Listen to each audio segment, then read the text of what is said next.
Good morning and welcome to Doctor's Talk. ഇന്നത്തെ doctors ടോക്കിൽ എന്നോടൊപ്പം doctor KS Ajayakumar. അദ്ദേഹം Kochi west IMA പ്രസിഡൻ്റാണ്. അതോടൊപ്പം തന്നെ പെരുമ്പടപ്പ് അതിൻ്റെ ഹോസ്പിറ്റൽ സൂപ്രണ്ടും കൂടെയാണ്. അദ്ദേഹം ഒരു ഫിസിഷ്യനാണ്. ഇന്ന് ഞങ്ങൾ സംസാരിക്കുന്ന വിഷയം ഇപ്പോൾ മഞ്ഞുകാലമാണ്. ഡിസംബറായി, മഞ്ഞ് വന്നു, തണുപ്പ് വന്നു. അപ്പോൾ തണുപ്പുമായി ബന്ധപ്പെട്ട് സാധാരണ കാണുന്നത് ചില അസുഖങ്ങൾ തണുപ്പ് കാലത്ത് കൂടുന്നതായും ആ സമയത്ത് ആ അസുഖങ്ങളുള്ള ആൾക്കാർക്ക് കുറച്ച് കൂടുതൽ ബുദ്ധിമുട്ടുകൾ ഉണ്ടാകുന്നതായും കാണാറുണ്ട്. എല്ലാവർക്കും അറിയാം. അപ്പോൾ അതെന്തുകൊണ്ടാണ്, തണുപ്പ് കാലത്ത് വരാൻ സാധ്യതയുള്ള രോഗാവസ്ഥകൾ എന്തൊക്കെയാണ്, അത് നമുക്ക് എങ്ങനെ പ്രതിരോധിക്കാം എന്നൊക്കെയാണ് ഡോക്ടറോട് സംസാരിക്കുന്നത്. ഡോക്ടറോട് തന്നെ നമുക്ക് ബാക്കി കാര്യങ്ങൾ ചോദിക്കാം. ഡോക്ടർ, ഈ തണുപ്പ് കാലത്ത് ഇപ്പോൾ ഞാൻ പറഞ്ഞില്ലേ, തണുപ്പ് കാലത്ത് പൊതുവേ ഈ മഞ്ഞ് കാലത്ത് കുറച്ച് അസുഖങ്ങൾ പുതുതായി വരുന്നതായും ചില അസുഖങ്ങളുള്ള ആൾക്കാർക്ക് അത് കൂടുന്നതായും ഒക്കെ കാണാറുണ്ടല്ലോ, അല്ലെ? അങ്ങനെ ഒരു സംഗതി ഉണ്ടല്ലോ. അത് ഏതൊക്കെ അസുഖങ്ങളാണ് അങ്ങനെ സാധാരണ കാണുന്നത്? ഇപ്പം ആശുപത്രിയിൽ എല്ലാ ദിവസവും വരുന്ന രോഗികൾ തന്നെയാണ് കൂടുതലും ഈ വിൻ്റർ സീസണിലും വരുന്നത്. എങ്കിൽ തന്നെയും കൂടുതലും റെസ്പിറേറ്ററി ഡിസീസാണ് കാണുന്നത്. അതായത് ശ്വാസനാള സംബന്ധമായ അസുഖങ്ങൾ. ഇപ്പോൾ ജലദോഷം, തുമ്മൽ, മൂക്കടപ്പ്, ഒച്ചയടപ്പ്, തൊണ്ടവേദന, ശ്വാസം മുട്ടൽ, ചുമ, പിന്നെ ന്യൂമോണിയൊക്കെ വളരെ കുറവാണ്. ഇതൊക്കെയാണ് കൂടുതൽ കണ്ടുവരുന്നത്. അപ്പോൾ ഇതൊക്കെയാണ് സാധാരണ കോമൺ ഡിസീസസ്. പിന്നെ ഈ വരണ്ട തൊലിയുള്ളവർക്ക് ചുണ്ടും തൊലിയുമൊക്കെ വരണ്ട് പൊട്ടുക, ഇന്നിങ്ങനെയുള്ള രോഗങ്ങളാണ് സാധാരണ മറ്റുള്ള അസുഖങ്ങളെക്കാൾ കൂടുതലായിട്ട് ഈ സമയങ്ങളിൽ ആശുപത്രിയിൽ എത്തുന്നത്. ഈ പൊതുവെ ഈ തണുപ്പ് കാലത്ത്, മഴക്കാലത്തും ഉണ്ട് ഈ പ്രശ്നം, തണുപ്പ് കാലത്തും ഉണ്ട് ഈ പ്രശ്നം. ചില അസുഖങ്ങൾ ഇങ്ങനെ കൂടുന്നതായി അതെന്തുകൊണ്ടാണ് അങ്ങനെ ഈ സമയത്ത് ഈ സീസണിൽ ഇങ്ങനെ കൂടുതലായി കാണുന്നത്? ഒരു പ്രത്യേക വ്യക്തമായ വിശദീകരണം പറയാൻ സാധിക്കില്ലെങ്കിലും നമുക്ക് പല കാരണങ്ങളും ആലോചിക്കാം. കാരണം ഈ തണുപ്പ് കാലത്ത് ഒന്ന് ഹ്യൂമിഡ് ക്ലൈമറ്റാണ്. ഈ നമ്മൾ നേരത്തെ പറഞ്ഞു റെസ്പിറേറ്ററി ഡിസീസാണ് കൂടുതലെന്നുള്ളത്. അപ്പോൾ ഇപ്പോൾ എന്തെങ്കിലും രോഗാണുബാധകൾ അന്തരീക്ഷത്തിൽ കലരാനിടയായാൽ അവ താഴോട്ട് സെറ്റിൽ ചെയ്യാനുള്ള സമയം കുറച്ച് കൂടുതലെടുക്കും. അപ്പോൾ അതുകൊണ്ട് രോഗങ്ങൾക്ക് കൂടുതൽ ആളുകളോട്ട് സംക്രമിക്കാനുള്ള സാധ്യത ഏറും. അതുപോലെ തന്നെയാണ് ഈ സമയങ്ങളിൽ പൊടിയോ പുകയോ ഒക്കെ അന്തരീക്ഷത്തിൽ കലർന്നാൽ അവ താഴോട്ട് സെറ്റിൽ ചെയ്യുന്നതിന് സ്വല്പം താമസം എടുക്കും. അപ്പോഴും ആളുകൾ കൂടുതൽ ശ്വസിക്കാനുള്ള സാധ്യതകളുണ്ട്. പിന്നെ ഒരു കാലാവസ്ഥയിലെ മാറ്റമാണ്. ാനുള്ള കഴിവ് പലർക്കും പലതരത്തിലാണ്, പ്രത്യേകിച്ചും കൊച്ചുകുട്ടികൾക്കും പ്രായമുള്ളവർക്കും. അപ്പോൾ നമ്മുടെ ശരീരത്തിൻ്റെ ആ ഒരു ഇമ്മ്യൂണോളജി, അതായത് പ്രതിരോധ ശക്തി കുറച്ച് മാറ്റം വരാം. അതുകൊണ്ടായിരിക്കാം ക്ലൈമറ്റ് ചേഞ്ച് കാരണം. പിന്നെ വേറൊന്നുള്ളത്, ഈ വിൻ്റർ സീസണിലാണ് നമ്മുടെ നാട്ടിൽ കൂടുതൽ ക്രൗഡഡ് ഏരിയ വരുന്നത്. കാരണം പല ഉത്സവങ്ങൾ, ആഘോഷങ്ങൾ, അങ്ങനെയെല്ലാം. അപ്പോൾ അതുകൊണ്ട് ജനങ്ങൾ കൂടുതൽ ഒന്നിച്ചു കൂടുന്നതും ക്രൗഡഡ് പ്ലേസ് പോകുന്നതും, അപ്പോഴും അവിടെയും മാൻ ടു മാൻ ട്രാൻസ്മിഷൻ സാധ്യതകളുണ്ട്. അതുപോലെ തന്നെ പൊടി മറ്റും കൂടുതൽ. അപ്പോൾ ക്രൗഡഡ് പ്ലേസ് എന്ന് പറഞ്ഞാൽ പൊടിയുണ്ടല്ലോ, അപ്പോഴും അവർക്ക് അത് കൂടുതൽ ശ്വസിക്കാനുള്ള സാധ്യതകളുണ്ട്. അപ്പോൾ അങ്ങനെ വരുമ്പോൾ പിന്നെ വേറൊന്നുള്ളത്, ഈ സമയങ്ങളിൽ കുറച്ച് ചില അണുക്കൾക്ക് കൂടുതൽ പെരുകാനുള്ള ഒരു സാധ്യതയും കൂടി ഉണ്ട്. അപ്പോൾ ഇങ്ങനെയുള്ള പല കാരണങ്ങളുണ്ടായിരിക്കാം ഇതുപോലെയുള്ള ചില അസുഖങ്ങളുണ്ടാകും. അതേസമയത്ത് തൊലിക്ക് പുറമേ ഉണ്ടാകുന്ന ഈ ചുണ്ട് വരണ്ട് പൊട്ടുക, അതൊക്കെ ശരിക്കും ഒരു ഡയറക്റ്റ് ഇഫക്റ്റ് ഓഫ് ദ കോൾഡാണ്. അതുകൊണ്ടുണ്ടാകുന്നതാണ്. തണുപ്പിൻ്റെതായിട്ടുള്ള തന്നെ ഉണ്ടാകുന്ന അസുഖങ്ങൾ. ഈ ശ്വാസകോശ സംബന്ധമായ രോഗങ്ങളാണല്ലോ കൂടുതലായും ഈ സമയത്ത് കൂടുന്നത്. ഈ സീസണിൽ കാണുന്നത്, അല്ലെ പൊതുവേ കാണുന്ന ഏറ്റവും കോമൺ ആയിട്ടുള്ള ശ്വാസകോശ രോഗം ആസ്മയാണോ, അതോ വേറെ ഏതെങ്കിലും അസുഖമുണ്ടോ? അതായത് ഈ സമയങ്ങളിൽ ശരിക്കും ശരിക്കും പറഞ്ഞാൽ ഇപ്പോൾ ഈ വിൻ്റർ സീസണിൽ വരുന്ന അസുഖങ്ങളെ രണ്ടെടുത്തിരിക്കാം. ഒന്ന് ഇൻഫെക്റ്റീവ് കോസസും നോൺ ഇൻഫെക്റ്റീവ് കോസസ് എന്നും പറയാം. ഇപ്പോൾ ഇൻഫെക്റ്റീവ് കോസസ് എന്ന് പറഞ്ഞാൽ അണുബാധ. അപ്പോൾ അണുബാധ മൂലം ഉണ്ടാകുന്ന അസുഖങ്ങൾക്കാണ് ഇൻഫെക്റ്റീവ് കോസസ്. അതാണ് ജലദോഷം, ഫ്ലൂ, തൊണ്ടവേദന, ചുമ, ന്യൂമോണിയ എന്നൊക്കെയുള്ളത്.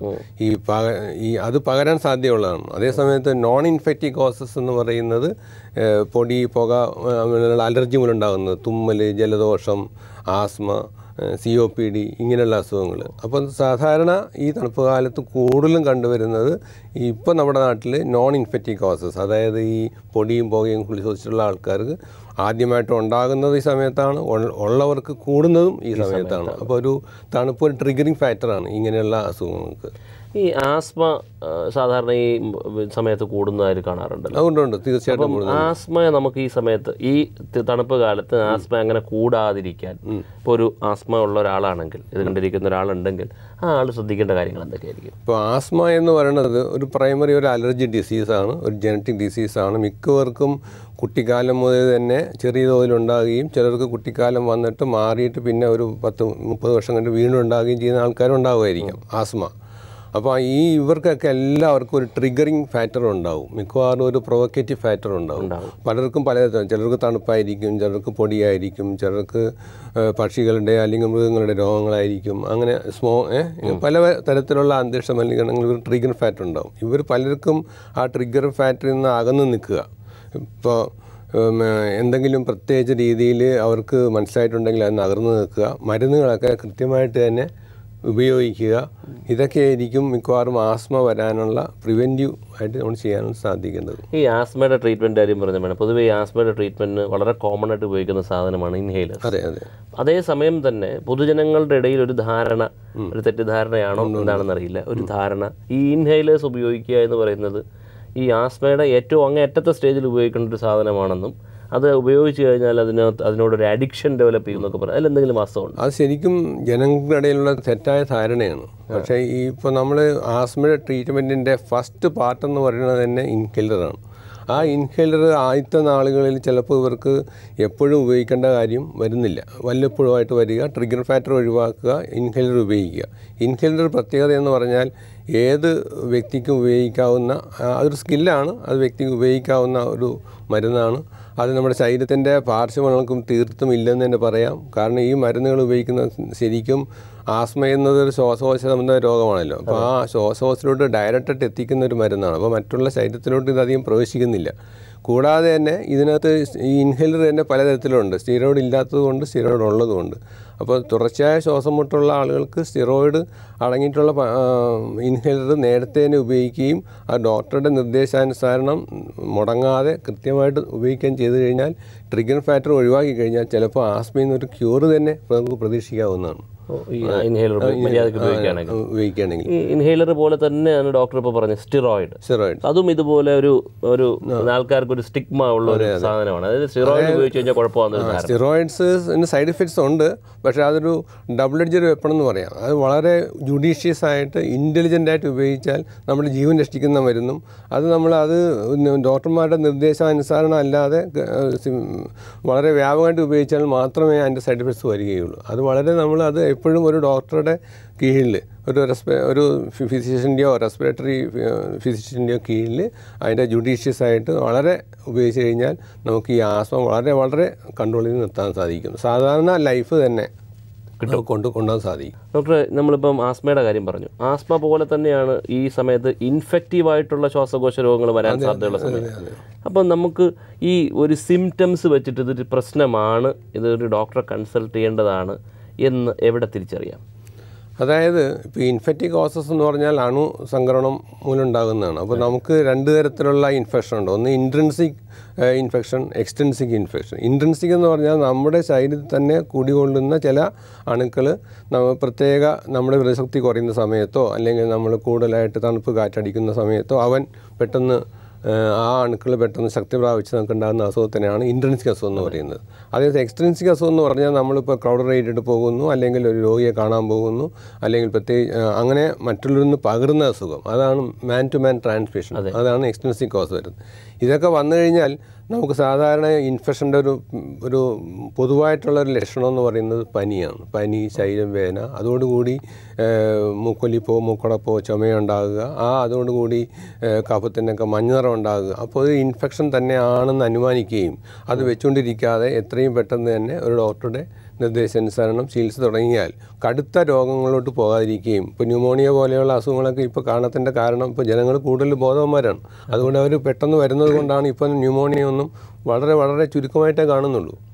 അതെ അതെ. ഈ ന്യൂമോണിയ വന്നു കഴിഞ്ഞാൽ ഇപ്പോൾ വളരെ ചുരുക്കമായിട്ട് കാണുന്നുള്ളൂ. പക്ഷേ വരുന്നതാണെങ്കിൽ ഇപ്പം ഒരു ചെസ്റ്റ് ഇൻഫെക്ഷൻ, സാധാരണ ഇപ്പോൾ കുട്ടികൾക്ക് പോലും ചെസ്റ്റ് ഇൻഫെക്ഷൻ വളരെ സാധാരണയായിട്ട് കാണുന്നുണ്ട്. അതൊരു അപകടകരമായ അവസ്ഥയാണ് എന്ന് നമ്മൾ മനസ്സിലാക്കുന്ന ഈ സ്റ്റേജിലാണ്. അത് ഇപ്പോൾ കുട്ടികളിലാണെന്നുണ്ടെങ്കിൽ ഇപ്പോൾ നമ്മൾ സാധാരണ ഇപ്പോൾ ഞാൻ പറഞ്ഞു പനി, ചിലപ്പോൾ കുട്ടികൾക്ക് നല്ല സിവിയർ ന്യൂമോണിയ വന്നാൽ പനി ഉണ്ടാകില്ല, അവർക്ക് ചിലപ്പോൾ പനി കുറവായിരിക്കും, ആയിരിക്കും. അതുപോലെ തന്നെ അവർക്ക് ശ്വാസമുട്ടുണ്ടാകുക, അവർ കളിയിൽ നിന്ന് അകന്ന് നിൽക്കുക, അവരുടെ ചെസ്റ്റ് ശ്വാസം വലിക്കുക. കൊച്ചുകുട്ടികളാണെങ്കിൽ ശ്വാസം വലിക്കുമ്പോൾ ശ്വാസം എല്ലാം ഉള്ളോട്ട് വലിയുക. ഇതെല്ലാം കണ്ടു കഴിഞ്ഞാൽ അത് ന്യൂമോണിയ ചിലപ്പോൾ ആസ്മയായിരിക്കാം. പക്ഷേ അത് ന്യൂമോണിയ ആയിരിക്കാം എന്നുള്ള സാധ്യത തള്ളിക്കളയരുത്. അത് ഉടനെ തന്നെ ഒരു ഡോക്ടറെ കണ്ട് അത് ന്യൂമോണിയ അല്ല എന്ന് ഉറപ്പുവരുത്തി ചികിത്സിച്ചാൽ പെട്ടെന്ന് മാറുന്ന ഒരു അസുഖം കൂടിയാണ് ന്യൂമോണിയ. അതുപോലെ തന്നെ ഈ തണുപ്പ് കാലത്ത് ഈ സമയത്ത് പനി വരാനുള്ള സാധ്യതയുണ്ടല്ലോ, പ്രത്യേകിച്ചും കുട്ടികൾക്ക്, കൊച്ചു കുട്ടികൾക്ക് പ്രത്യേകിച്ചും പനി വരാനുള്ള സാധ്യതയുണ്ട്. അപ്പോൾ ഈ പനി വന്നാൽ നമ്മൾ ശ്രദ്ധിക്കേണ്ട കാര്യങ്ങൾ എന്താണ്? കൊച്ചുകുട്ടികളെ സംബന്ധിച്ചോളം ഈ പനി എന്ന് പറയുന്നത്, ഇപ്പോൾ പനി ഒരു രോഗത്തിൻ്റെ ലക്ഷണം മാത്രമാണ്. അപ്പോൾ പനി വന്നു കഴിഞ്ഞാൽ ആദ്യമായിട്ട് ചെയ്യുന്നത് ഡോക്ടറെ കാണിക്കുക, ആ പനിയുടെ കാരണം അന്വേഷിക്കുക, അതിൻ്റെ വ്യക്തമായ ചികിത്സ ചെയ്യുക എന്നുള്ളതാണ്. പിന്നെ പനി കൊണ്ട് മാത്രം ഉണ്ടാകുന്ന ചില ദൂഷ്യഫലങ്ങളുണ്ട്. അത് കൊച്ചുകുട്ടികൾക്കാണെങ്കിൽ ഞെട്ടലുണ്ടാകുക, അങ്ങനെയുള്ള കാര്യങ്ങൾ. അപ്പോൾ അതൊക്കെ പെട്ടെന്ന് തന്നെ ഡോക്ടറെ കാണിക്കണം. ഇപ്പോൾ വലിയ ആളുകൾക്കാണെന്നുണ്ടെങ്കിൽ, ഇപ്പോൾ സാധാരണ അഡൽട്ട്സ് ആയിട്ടുള്ള ആൾക്കാർക്ക് പനി വന്നു കഴിഞ്ഞാൽ അവർക്ക് അത് നേരിടാനുള്ള ശക്തിയൊക്കെ ഉണ്ട്. അതായത് കൊച്ചുകുട്ടികൾക്കും മുതിർന്നവർക്കും. ഇപ്പോൾ കൊച്ചുകുട്ടികൾക്ക് കൂടുതലും പനി വന്നു കഴിഞ്ഞാൽ ഏത് കാരണം കൊണ്ട് പനി വന്നാലും ഉണ്ടാകുന്നത് സീഷേഴ്സാണ്. അപ്പോൾ അതിന് നമ്മൾ ഉടനെ തന്നെ ഡോക്ടർമാരെ കാണിച്ച് മരുന്ന് കഴിക്കണം. അതേസമയം വലിയ ആൾക്കാർക്കാണെങ്കിൽ ഉടനെ ഓർമ്മക്കുറവുണ്ടാകുക, ഓർമ്മക്കേടുണ്ടാകുക, ചെറിയ ബോധം പോലെ ഉണ്ടാകുക, അതും പനി മാറിക്കഴിഞ്ഞാൽ ചിലപ്പോൾ പെട്ടെന്ന് മാറും. അവിടെയും എല്ലാത്തിൻ്റെയും ചികിത്സ ചെയ്യുന്നത് പനിയുടെ കാരണം കണ്ടുപിടിച്ച് അതിൻ്റെ ചികിത്സ ചെയ്യുകയും പനി കുറയ്ക്കാനുള്ള മരുന്നുകൾ അതിനൊപ്പം ചെയ്യുക എന്നുള്ളതാണ്. ഓക്കെ. ഈ തണുപ്പ് കാലത്ത് ആഹാരത്തിൻ്റെ കാര്യത്തിലോ അങ്ങനെയുള്ള കാര്യങ്ങൾ നമ്മൾ എന്തെങ്കിലും ശ്രദ്ധിക്കേണ്ട ആവശ്യമുണ്ടോ? തണുപ്പത്ത് അത് ശരിക്കും പറഞ്ഞു കഴിഞ്ഞാൽ അങ്ങനെ കൂടുതലായിട്ട് ശ്രദ്ധിക്കേണ്ട കാര്യങ്ങളില്ല. എന്നാലും കൂടുതലായിട്ട് നമ്മൾ ശ്രദ്ധിക്കേണ്ടത് പലപ്പോഴും കോമോർബിഡിറ്റീസ്. ഇവർക്ക് ചിലപ്പോൾ ഡയബറ്റീസ് ഉണ്ടാവാം, പ്രഷർ ഉണ്ടാവാം, അല്ലെങ്കിൽ ഹാർട്ട് ഡിസീസ് ഉണ്ടാവാം. അതിൻ്റെ ശ്രദ്ധകളായിരിക്കണം. സാധാരണ മൊത്തത്തിൽ നമ്മൾ പറയുമ്പോൾ ഏത് കാലാവസ്ഥയിലും ബാലൻസ് ഡയറ്റ് കഴിക്കുക, നല്ലോണം മറ്റുള്ള പൊതുവായിട്ടുള്ള രീതിയിൽ പറയണമെങ്കിൽ ബാലൻസ് ഡയറ്റ് കഴിക്കുക. പക്ഷേ മറ്റുള്ള അസുഖങ്ങൾ കൂടെ ഉണ്ടെങ്കിൽ, ഇപ്പോൾ ഡയബറ്റീസ് ഉണ്ടെങ്കിൽ അതിന് വേണ്ടിയിട്ടുള്ള മരുന്നുകൾ, പ്രഷർ ഉണ്ടെങ്കിൽ അതിൻ്റെ രീതിയിലുള്ള മരുന്നുകൾ, ഹാർട്ട് ഡിസീസ് ഉണ്ടെങ്കിൽ കൊഴുപ്പ് കുറഞ്ഞ ആഹാരങ്ങൾ, അപ്പോൾ അതൊക്കെ ശ്രദ്ധിച്ച് പോകുക എന്നുള്ളതാണ്. അല്ലാതെ ഈ ഇപ്പോൾ വിൻ്റർ വന്നു കഴിഞ്ഞാൽ ഇന്ന ആഹാരം കഴിക്കണം എന്ന് പ്രത്യേകിച്ച് കൂടുതൽ പറയാനൊന്നുമില്ല. ഓക്കെ. ഇപ്പോൾ ഈ ഡോക്ടർ ഇടയ്ക്ക് ഫ്ലൂ എന്നൊരു വാക്ക് ഉപയോഗിച്ചിട്ട് ഞാൻ ചോദിക്കും, ഇപ്പം വളരെ ഒരു സെൻസേഷണലായിട്ടൊരു സാധനം ഏവിയൻ ഫ്ലൂ ആണ്. അതെ. ഏവിയൻ ഫ്ലൂ വല്ലാതെ സെൻസേഷണലൈസ് ചെയ്യുന്നതാണോ, ശരിക്കും അതിലൊരു അപകടാവസ്ഥ ഉണ്ടോ? ഏവിയൻ ഫ്ലൂ നമ്മളൊരു ജാഗ്രതയായിട്ട് ഇരിക്കേണ്ട ഒരു അസുഖമാണ്. ഏവിയൻ ഫ്ലൂ എന്ന് പറഞ്ഞാൽ ഇൻഫ്ലുവൻസ ഗ്രൂപ്പിൽപ്പെട്ട H5N1 എന്ന വൈറസ് പക്ഷികൾക്ക് ബാധിച്ചുണ്ടാകുന്ന അസുഖമാണ് ഏവിയൻ ഫ്ലൂ. ഇപ്പോഴത്തെ അവസ്ഥയിൽ ഈ വൈറസ് മനുഷ്യരിലോട്ട് പകരാൻ സാധ്യതയില്ല. കാരണം ഈ വൈറസ് ബാധിക്കണമെന്നുണ്ടെങ്കിൽ റെസ്പിറേറ്ററി ട്രാക്റ്റിൽ ഗ്ലൈക്കോജൻ റിസപ്റ്റേഴ്സ് വേണം. ഈ ഗ്ലൈക്കോജൻ റിസപ്റ്റേഴ്സ് മനുഷ്യൻ്റെ ശ്വസനനാളിയിൽ ഇല്ല.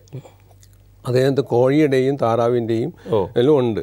അപ്പോൾ ഇത് പക്ഷേ എന്ന് വെച്ചാൽ എന്തുകൊണ്ടാണ് ഇത്രയും കോഴികളെയും താഴെയും കൊന്നെടുക്കുന്ന കാരണം, ഈ ഇൻഫ്ലുവൻസ വൈറസിന് ഏത് സമയത്ത് വേണമെങ്കിലും ഒരു ജനിതക മാറ്റം സംഭവിക്കാം. ആ ജനിതക മാറ്റം സംഭവിച്ചു കഴിഞ്ഞാൽ അത് മനുഷ്യരിലോട്ട് പകർന്ന് വ്യാപകമായ ആപത്തുണ്ടാക്കാം. അപ്പോൾ അത് മുൻകൂട്ടി കണ്ടുകൊണ്ട് ആ ഒരു ഭീതിയിലാണ് ലോകമെമ്പാടും ഈ പക്ഷികൾക്ക് ഏവിയൻ ഫ്ലൂ ബാധിച്ചു കഴിഞ്ഞാൽ അതിൻ്റെ ഉറവിടം നശിപ്പിക്കുക എന്ന ലക്ഷ്യത്തോടു കൂടി ഈ അസുഖം ബാധിച്ച പക്ഷികളെ കൊല്ലുകയും അല്ലെങ്കിൽ അതിനുമായിട്ട് കോണ്ടാക്റ്റ് വന്നിട്ടുള്ള മറ്റു പക്ഷികളെയും കൊന്ന് ഈ ഉറവിടം നശിപ്പിക്കുകയാണ് ചെയ്യുന്നത്. ഇപ്പോൾ ഇപ്പോഴത്തെ അവസ്ഥയിൽ ഇത് മനുഷ്യന് പകരുന്നതായിട്ട് വരാനുള്ള സാധ്യത വളരെ കുറവാണ്. ഇത് ഈ ഏവിയൻ ഫ്ലൂ വരികയാണെങ്കിൽ നമ്മൾ തിരിച്ചറിയുന്ന സിംറ്റംസ് എന്തൊക്കെയായിരിക്കും? ഏവിയൻ ഫ്ലൂവിൻ്റെ സിംറ്റംസ് വരുന്നത്, അതായത് ഇപ്പോൾ ഈ ഇപ്പോൾ ഇങ്ങനെ ഈ മാറ്റം എന്ന് പറഞ്ഞല്ലോ, ഇതുവരെ മനുഷ്യന് വരാൻ സാധ്യതയില്ലെന്ന് പറഞ്ഞു. എങ്കിൽ തന്നെയും 2003 മുതൽ ഇതുപോലെയുള്ള പക്ഷികളുമായിട്ട് വളരെ അടുത്ത് ഇടപഴകിയ ഏകദേശം ഒരു 600 പേർക്ക് ഇത് ബാധിച്ചതായിട്ട് തെളിഞ്ഞിട്ടുണ്ട്. അപ്പോൾ അതിനകത്തൊരു 60% മരണം നടന്നിട്ടുണ്ട്. അപ്പോൾ അതും കൂടി ഫീൽ വെച്ചുകൊണ്ടാണ് ഇതുപോലെയുള്ള സാഹചര്യങ്ങൾ ചെയ്യുന്നത്. അപ്പോൾ ഇത് ചോദ്യം എന്ന് പറയുന്നത് ചികിത്സ. ഈ ചികിത്സ സാധാരണ ഫ്ലൂ പോലെയുള്ള ചികിത്സകളായിരിക്കും. പനി, ചുമ, തുമ്മൽ, മൂക്കടപ്പായിട്ട് തുടങ്ങുന്നു. പെട്ടെന്ന് പിന്നെ ഈ ചുമ കൂടി ന്യൂമോണിയയിലോട്ട് പോവുകയാണ് ചെയ്യുന്നത്. അത് ഉടനെ തന്നെ വിത്തിൻ 48 hours നമുക്ക് H1N1 കൊടുക്കുന്ന മരുന്നുണ്ട്, ടാമി ഫ്ലൂ. അത് തന്നെ കൊടുത്തു കഴിഞ്ഞാൽ മിക്കവാറും അത് കുറയും. അപ്പോൾ അതുകൊണ്ട് ഈ പക്ഷികളെ കൊല്ലുന്നവരോ അല്ലെങ്കിൽ അതുമായിട്ട് കൂടുതൽ സമ്പർക്കമുള്ളവരോ എന്തെങ്കിലും ചുമയോ പനിയോ വന്നു കഴിഞ്ഞാൽ ഉടനെ അടുത്ത ഡോക്ടറെ കാണുക എന്നുള്ളതാണ്.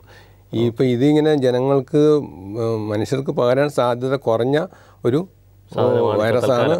അതുപോലെ തന്നെ വേവിച്ച പക്ഷി മാംസവും മുട്ടയും കഴിക്കുന്നതുകൊണ്ട് ഈ രോഗം പകർന്നതായിട്ട് തെളിഞ്ഞിട്ടില്ല. ഒരു വലിയ പ്രശ്നമാണ്. കഴിക്കുന്നില്ല. അപ്പോൾ നല്ലോണം വേവിച്ചു കഴിഞ്ഞാൽ നശിച്ചു പോകുന്നതാണ്. ഇത് സാധാരണഗതിയിൽ ഈ രോഗം ബാധിച്ച പക്ഷികളുടെ സ്രവങ്ങൾ കൂടിയാണ് ഇത് പുറത്തോട്ട് വരുന്നത്. ആ പുറത്തോട്ട് വന്നിട്ട് ഇത് ചില കണികളിൽ അന്തരീക്ഷത്തിൽ പകരുകയും അങ്ങനെ നമ്മൾ ശ്വസിച്ചാലാണ് അസുഖം ഉണ്ടാകുന്നത്. അപ്പോൾ ഈ ആഹാരം കഴിക്കുന്നത് വഴി ഈ ശരിയായ രീതിയിൽ പാചകം ചെയ്ത കോഴിയിറച്ചിയോ താറാവിറച്ചിയോ മുട്ടയോ തിന്നതുകൊണ്ട് ഇത് രോഗം പകർന്നതായിട്ട് റിപ്പോർട്ടുകളില്ല. അത് തെളിയിക്കാനാണ് കഴിഞ്ഞ ദിവസം ഞങ്ങളുടെ IMA പ്രസിഡന്റ് തന്നെ സെക്രട്ടറിയേറ്റിൻ്റെ മുമ്പിൽ വേവിച്ച മുട്ട കഴിച്ച് ജനങ്ങൾക്ക് ആ ഒരു മെസ്സേജ് കൊടുക്കുകയുണ്ടായി. ഡോക്ടർ, ആദ്യം തുടക്കത്തിൽ ഈ തണുപ്പ് കാലത്ത് അഗ്രവേറ്റ് ചെയ്യാൻ സാധ്യതയുള്ള അസുഖങ്ങൾ എന്ന് പറഞ്ഞപ്പോൾ അതിൻ്റെ കൂടുതൽ COPD എന്ന് പറഞ്ഞൊരു അബ്രീവേഷൻ പറഞ്ഞില്ല, അതൊന്ന് എക്സ്പാൻഡ് ചെയ്തൊന്ന് എക്സ്പ്ലെയിൻ ചെയ്യാം. COPD എന്നത് ക്രോണിക് ഒബ്സ്ട്രക്റ്റീവ് പൾമണറി ഡിസീസ്. ഇതിൻ്റെ ലക്ഷണങ്ങൾ ബാഹ്യമായിട്ട് കാണുമ്പോൾ ജനങ്ങൾക്ക് പൊതുവെ ആസ്മയാണോ COPD ആണോ എന്ന് തെറ്റിദ്ധരിക്കും. പക്ഷേ രണ്ടും രണ്ട് തരത്തിലുള്ള അസുഖമാണ്. ചികിത്സയും വ്യത്യാസമുണ്ട്. ചികിത്സ വളരെ വ്യത്യാസങ്ങളല്ല, എന്നാലും COPD എന്ന് പറയുന്നത് കൂടുതലും കാണുന്നത് സ്മോക്കേഴ്സിലാണ്. സ്മോക്കേഴ്സ് കൂടാതെ തന്നെ അന്തരീക്ഷത്തിലെ മറ്റു മലിനീകരണങ്ങൾ ശ്വസിക്കുന്നവർ, പെയിൻറ്റേഴ്സ്, മേസൺസ്, അവർക്കും ഉണ്ടാകാം. സാധാരണ ഇത് കണ്ടുവരുന്നത് 40 വയസ്സിന് ശേഷം ആണ്. ഈ കൂടുതൽ പ്രായമായിട്ടുള്ളവർക്കാണ് COPD വരുന്നത്. അപ്പോൾ അവർക്കും ഇതുപോലെ തന്നെ ഇത് ആസ്മയുള്ള വ്യത്യാസം എന്ന് പറഞ്ഞാൽ ആസ്മ മരുന്ന് കഴിച്ചാൽ മിക്കവാറും ചിലപ്പോൾ ക്യൂറോ അല്ലെങ്കിൽ തിരിച്ചു മാറ്റാൻ സാധിക്കുന്നതുമായ അസുഖമാണ്. COPD ക്രോണിക് പ്രോഗ്രസീവ് ഡിസീസാണ്. അപ്പോൾ അത് നമുക്ക് വളരെ ആരംഭഘട്ടത്തിൽ തന്നെ അത് മനസ്സിലാക്കുകയും സിഗരറ്റ് മറ്റുള്ള പൊല്യൂഷനിൽ നിന്ന് അകന്നു നിൽക്കുകയും ചെയ്തു കഴിഞ്ഞാൽ അത് നമുക്ക് മുന്നോട്ട് കൊണ്ടുപോകുന്നത് വളരെയധികം തടയാൻ സാധിക്കും. പക്ഷേ പല ആൾക്കാരും ഈ COPD ഉള്ള ആളുകൾ പല കാലം ഇപ്പോൾ ഒന്നാമത് ഇപ്പോൾ സിഗരറ്റ് വലിക്കുന്നവർ നിർത്താൻ ചിലപ്പോൾ ശ്രമിക്കാറില്ല. പിന്നെ അതേപോലെ പെയിൻറ്റേഴ്സ് അല്ലെങ്കിൽ മേസൺസ് അങ്ങനെയുള്ള ആൾക്കാർക്ക് പൊല്യൂഷൻ കേൾക്കുമ്പോൾ ഇത് ശരിയായ രീതിയിൽ മാസ്ക് ഉപയോഗിച്ച് ജോലി ചെയ്യാൻ ശ്രദ്ധിക്കാറില്ല. അപ്പോൾ അങ്ങനെ വന്നു കഴിയുമ്പോഴാണ് ഇത് പതുക്കെ ക്രമേണ കൂടി വളരെ ഗുരുതരമായ അവസ്ഥയിലോട്ട് പോകുന്നത്. ഈ COPDയുടെ കാര്യം പറഞ്ഞപ്പോൾ ഇത് തിരിച്ചറിയാനുള്ള സിംറ്റംസ് ഇത് ഒരു രോഗിക്ക് തിരിച്ചറിയാൻ പറ്റുമോ അതോ ഒരു ഫിസിഷ്യന് മാത്രമേ തിരിച്ചറിയാൻ പറ്റുമോ? അതായത് തിരിച്ചറിയാൻ ഉദ്ദേശിച്ചത് ആസ്മയാണോ COPD ആണോ എന്ന്? ഇപ്പോൾ വളരെ ചെറുപ്പത്തിലെ തന്നെ ശ്വാസം മുട്ട് തുടങ്ങുക, ആദ്യകാലങ്ങളിൽ തുമ്മലും മൂക്കുടപ്പുമായിട്ട് തുടങ്ങുക, അതിനുശേഷം പിന്നെ ചുമ ശ്വാസം മുട്ടോട് വരിക, അത് മിക്കവാറും ആസ്മയാണ്. അതേസമയം ഒരു 10-30 വയസ്സ് വരെ യാതൊരു പ്രശ്നം ഉണ്ടാകാതിരിക്കുക. ഒരു 40 വയസ്സ് കഴിഞ്ഞ് കഴിയുമ്പോൾ തണുപ്പ് കാലത്താകുമ്പോൾ ഒന്ന് ചുമ വരിക, അതിനോട് കൂടെ കണ്ടമാനം കഫം പ്രൊഡ്യൂസ് ചെയ്യുക. അത് കുറച്ച് നാൾ അങ്ങനെ കൊണ്ട് നടന്നു ക്രമേണ ചുമയും ശ്വാസം മുട്ടും വിട്ടുമാറാത്ത ശ്വാസം മുട്ടും വരിക. ഇതാണ് COPD. ഇത് രണ്ടും വേദനിച്ച് മനസ്സിലാക്കുന്നതിനാണ് സ്പൈറോമീറ്ററി ഫ്ലോമീറ്ററൊക്കെ സാങ്കേതികമായി ചെയ്ത് കഴിഞ്ഞാൽ ഡോക്ടർമാരുടെ കീഴിൽ നടത്തിയത് വേണം അത് മനസ്സിലാക്കാൻ. ഈ COPD ആണോ ആസ്മയാണോ ചികിത്സിക്കാൻ കൂടുതൽ ബുദ്ധിമുട്ട്? ബുദ്ധിമുട്ട് കൂടുതലും COPD ആണ്. കാരണം പ്രായമുള്ളവർക്ക് മാത്രമല്ല, ഇത് ക്രോണിക്കോ നമുക്ക് തിരിച്ചു മാറ്റാൻ പറ്റാത്ത ഇറിവേഴ്സിബിൾ അസുഖമാണ്. വളരെയധികം ലൈഫ് സ്റ്റൈൽ മോഡിഫിക്കേഷൻ വന്ന് സ്മോക്കിംഗ് ഒഴിവാക്കി, മറ്റുള്ള പൊല്യൂഷൻസ് ശ്വസിക്കുന്ന ഒഴിവാക്കി, നല്ലവണ്ണം കൃത്യമായ രീതിയിൽ ഇൻഹേലറും സ്റ്റിറോയിഡ്സും ജുഡീഷ്യസ് ആയിട്ട് ഉപയോഗിച്ച് കഴിഞ്ഞാൽ COPD നമുക്ക് മുന്നോട്ടുള്ള ആ നീക്കം വളരെ തടയാൻ സാധിക്കും. ഈ സ്റ്റിറോയിഡ് ട്രീറ്റ്മെന്റും ഇൻഹേലർ ട്രീറ്റ്മെന്റും തന്നെയാണോ COPD? അതെ, വ്യത്യാസമാണ്. ആസ്മ ട്രീറ്റ്മെന്റ് ഏകദേശം ഒന്ന് തന്നെയാണ്. ഓക്കെ. ഭാവിയിൽ പക്ഷേ COPD പേഷ്യൻസിന് ഇത് ഒരു വലിയ ബുദ്ധിമുട്ടായിട്ട് മാറാൻ സാധ്യതയുണ്ടെന്നോ? അല്ലേ? ആസ്മ പോലെയല്ല. ആസ്മ കാരണം COPD എന്ന് പറഞ്ഞാൽ ഇത് നമ്മുടെ ശ്വാസകോശത്തിലെ ശ്വാസനാളികൾക്ക് ചുരുക്കം സംഭവിക്കുകയും അതിനോടനുബന്ധിച്ച് തന്നെ അത് ക്രമേണ അത് കൂടി നമ്മുടെ രക്തക്കൊള്ളിലെ പ്രഷർ കൂടുകയും അങ്ങനെ റൈറ്റ് ഹാർട്ട് ഫെയിലിയർ, കോർപ്പൾമണയിൽ അങ്ങനെ കോംപ്ലിക്കേഷൻസ് വരാൻ സാധ്യതയുള്ള ഒരു അസുഖമാണ് COPD. ഈ ആസ്മയുടെ ട്രീറ്റ്മെൻറ്റ് ഇപ്പോൾ കുട്ടികളിലാണെങ്കിലും മുതിർന്നവരിലാണെങ്കിലും ആസ്മയുടെ ട്രീറ്റ്മെൻറ്റ് വ്യത്യാസമുണ്ടോ? ട്രീറ്റ്മെൻറ്റിന് വ്യത്യാസം എന്ന് പറഞ്ഞാൽ മരുന്നിൻ്റെ ഡോസ് മാത്രമേ വ്യത്യാസം വരുന്നുള്ളൂ. ബാക്കിയെല്ലാം അടിസ്ഥാന തത്വം ഒന്നാണ്. നമ്മുടെ ഈ അന്തരീക്ഷ മലിനീകരണം ഇപ്പോഴത്തെ ഈ COPD ആസ്മ കേസുകൾ കൂടാൻ ഒരുപാട് കാരണമല്ലേ? അതെ, കാരണം നമ്മളിപ്പോൾ നമ്മുടെ ഡെവലപ്പിംഗ് കൺട്രിയാണ്. നമ്മുടെ എപ്പോഴും റോഡ് നന്നായിക്കൊണ്ടിരിക്കുന്നു, എപ്പോഴും വീട് നന്നായിക്കൊണ്ടിരിക്കുന്നു, വീടുകൾ കൺസ്ട്രക്ട് ചെയ്തുകൊണ്ടിരിക്കുന്നു, പിന്നെ സ്മോക്കിംഗ്, പിന്നെ ആളുടെ ക്രൗഡഡ് പ്ലേസുകൾ. അപ്പോൾ നമ്മുടെ സമൂഹത്തിൽ എപ്പോഴും പൊടിയും പുകയും നിൽക്കുന്ന ഒരു അന്തരീക്ഷമുണ്ട്. അതുപോലെ തന്നെ വീടുകളിൽ കൊതുതിരി, സംഭ്രാണിത്തിരി, കുന്തിരിക്കം പോയിക്കുക, ഇങ്ങനെയുള്ളത് അതൊക്കെ വളരെയധികം നമ്മൾ ശ്വാസകോശത്തിലോട്ട് ചെല്ലാതെ നല്ല ബുദ്ധിപൂർവ്വമായിട്ട് ഉപയോഗിച്ചാൽ മാത്രമേ നമുക്ക് ഈ രണ്ട് അസുഖത്തിൽ നിന്നും നമുക്ക് അതിൻ്റെ പ്രോഗ്രസ് കുറയ്ക്കാൻ സാധിക്കുകയുള്ളൂ. ഈ പ്രശ്നങ്ങൾ തണുപ്പ് കാലാവസ്ഥ ആയതുകൊണ്ട് ഇപ്പോൾ ഒന്ന് കൂടാനുള്ള സാധ്യതയുണ്ട്. എപ്പോഴും ഈ തണുപ്പ് കാലത്താണ് ആദ്യമായിട്ട് ഇപ്പോൾ ഒരു അലർജി ഇല്ലാത്ത ഒരാൾ തുടങ്ങുന്നതും ഉള്ളവർക്ക് കൂടുന്നതും. ഓക്കെ. മാസ്ക് ഉപയോഗിക്കുക എന്നുള്ളൊരു നല്ല ഓപ്ഷനാണെന്ന് തോന്നുന്നു. ഡോക്ടർ ഇടയ്ക്ക് അങ്ങനെ ഒന്ന് പറയാം. അതെ അതെ, മാസ്ക് കാരണം ഇപ്പോൾ മേസൺസ്, പെയിൻറ്റേഴ്സ്, പൊടിയിൽ ഇങ്ങനെയുള്ള ആൾക്കാർ, ഇപ്പോൾ വീട്ടമ്മമാർ തന്നെ അവരുടെ വീട് ക്ലീൻ ചെയ്യുമ്പോഴും എല്ലാം ഈ മാസ്ക് ഉപയോഗിച്ച് ചെയ്യണം. കാരണം ആർക്ക് വേണമെങ്കിലും ഭാവിയിൽ ആർക്ക് വേണമെങ്കിലും ഈ അസുഖം ഉണ്ടാകാമല്ലോ. അപ്പോൾ ആർക്കാണ് ഈ അസുഖം ഉണ്ടാകുന്നത് പറയാൻ സാധിക്കില്ല. നമുക്കിപ്പോൾ ആസ്മ മാത്രമേ ഉള്ളൂ ചെറുപ്പകാലത്ത് മുതൽ തുടങ്ങി കഴിയുമ്പോൾ ഉണ്ടെന്ന് പറയാൻ പറ്റുന്നത്. മറ്റുള്ള ആൾക്കാർക്കെല്ലാം ഇപ്പോൾ മേസൺസ്, പെയിൻറ്റേഴ്സ് അങ്ങനെയുള്ളവർക്കൊക്കെ വർഷങ്ങൾ കഴിഞ്ഞിട്ടാണ് ഈ അസുഖം ഉണ്ടാകുന്നത്. അപ്പോൾ അവർ നേരത്തെ തന്നെ ഒരു പ്രിവെൻഷനായിട്ട് മാസ്ക് ഉപയോഗിച്ചാൽ മാത്രമേ ഇത് COPD നമുക്ക് തടയാൻ സാധിക്കുകയുള്ളൂ. ഓക്കെ ഡോക്ടർ, തിരിച്ചു വരാം. ഇന്നത്തെ ഡോക്ടർ സ്റ്റോക്കിൻ്റെ സമയം ഇവിടെ അവസാനിക്കുകയാണ്. ഇന്നത്തെ ഡോക്ടർ സ്റ്റോക്കിൽ ഡോക്ടർ വളരെ വിശദമായിട്ട് ഡോക്ടർ അജയകുമാറോട് സംസാരിക്കുകയുണ്ടായി. തണുപ്പ് കാലത്ത് കൂടാൻ സാധ്യതയുള്ള അസുഖങ്ങൾ, തണുപ്പ് കാലത്ത് വരാൻ സാധ്യതയുള്ള അസുഖങ്ങൾ, അതുപോലെ തന്നെ തണുപ്പ് കാലത്ത് വേണമെങ്കിൽ എടുക്കാവുന്ന കുറേ പ്രിവെൻറ്റീവ് മെഷേഴ്സ് ഇതെല്ലാം ഡോക്ടർ പറഞ്ഞു.